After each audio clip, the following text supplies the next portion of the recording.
Whoa. Jesus. Like that, that's better. What's up YouTube, my name is Hughes and today we got a UK Afrobeat tutorial. I uploaded this one like 2 days ago and I got some DMs of how I made it and especially how I did the vocal cuts. So I'm gonna break down the process of that and just show you how the bass synth is made because I made it myself. And yeah, so before we start, make sure you subscribe down here. You're probably a producer. I'm gonna upload way more of this video, so ring that bell. It will help me out a lot, and definitely don't forget to like this video. And if you have any questions about this tutorial, just drop a comment down below and I'll try to respond to everyone. So let's get in my FL Studio. So we're in my FL Studio right now. I'm just gonna kick it off with the chords because that's what I always start with. And the chords aren't super special. It's just D sharp major to T sharp minor, and especially with these kind of vibes in Afrobeats, I start with major chords because that just creates a more jumpy vibe for me. And you could also just lower it to a major. Wait, let me mute the other one because it's layered. It will also give you a great Afrobeat vibe. And then I just took a G minor and just lowered the D. And then we got this chord. And then I just took this one and lowered it 2 times and changed the bass note to the E sharp, A sharp. And then we repeated that. So it sounds like this.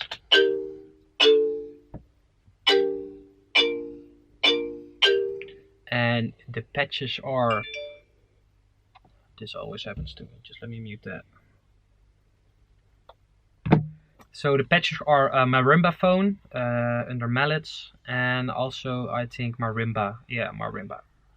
And on the effects we got some imaging because I didn't like the imaging, it was way too wide, so I just narrowed that down. It's nothing special to show. Some RC retro color of course, and we got some EQing to delete the lower frequencies. So underneath there we also got the bass plug, which I made myself in Serum. It's a VST I use a lot.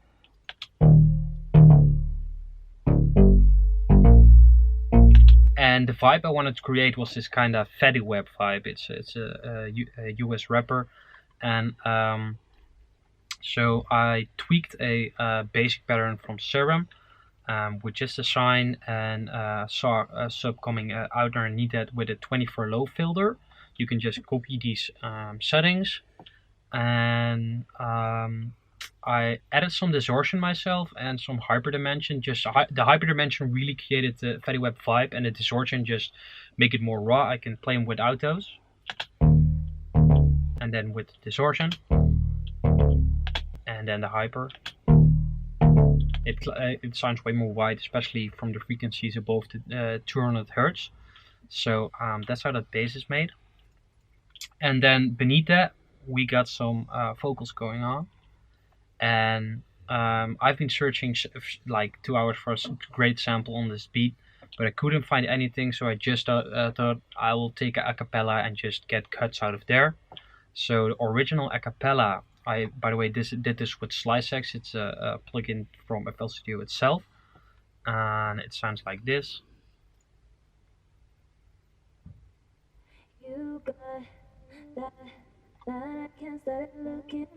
So I pitched that up to match my key, and I just got these cuts. And on the chain there is some kickstarting to make a sidechain effect, which I do in a lot of my beats to make it more bouncy. And I got some EQing, reverb, delay, and some filter over it, and some limiting to put down the parts where the volume is going way too high. So that sounds like this.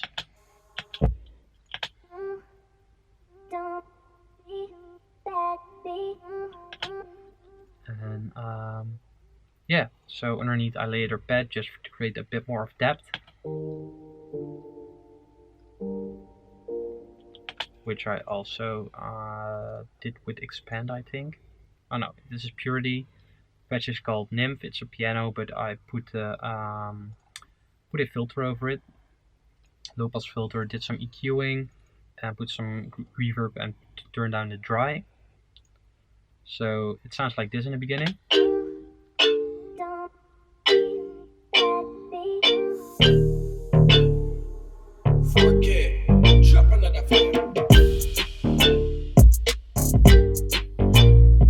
So to create a bit more depth, I also added this string. It's nothing special. And yeah, so we're gonna go to the drums right now. I started with the snare, and sometimes I just want to use two different snares to create a bit more of a bouncy vibe. So I used the Lex Luger one, like it's being used a lot in UK music, and just a simple snare.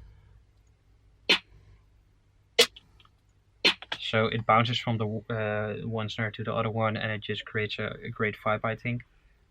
And then for the hi-hats, it's just very simple.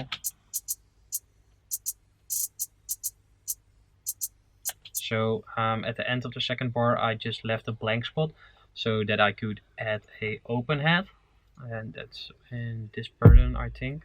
Oops. The open hat, so that's there. And then I got the kick. It's just very basic.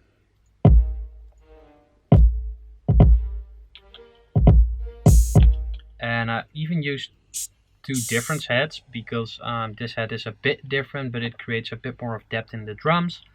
And then I added this percussion to finish it off, so the beat sounds like this.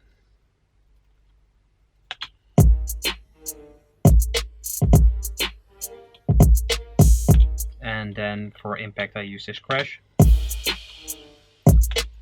So then we hop to the bridge, and instead of using the bass plug, I use an 808 here just to transfer from the verse to the hook.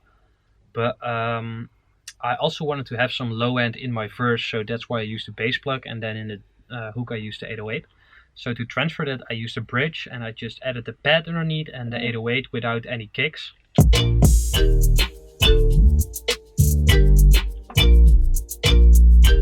And then to transfer to the verse, to the hook, I used a fill.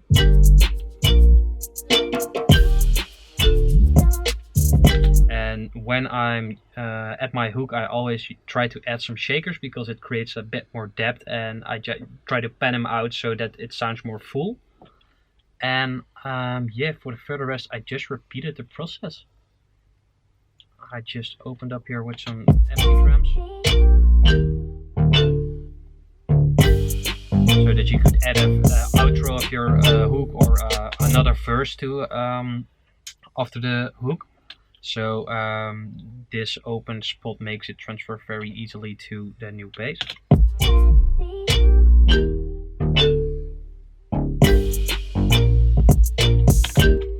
That's it. I explained the beat. If you got any questions, any tutorials you want me to do next, drop a comment down below. Make sure you subscribe, drop a like. I would greatly appreciate it. And if you ring that bell, you'd be the best. Enjoy your day, and hopefully see you guys next time.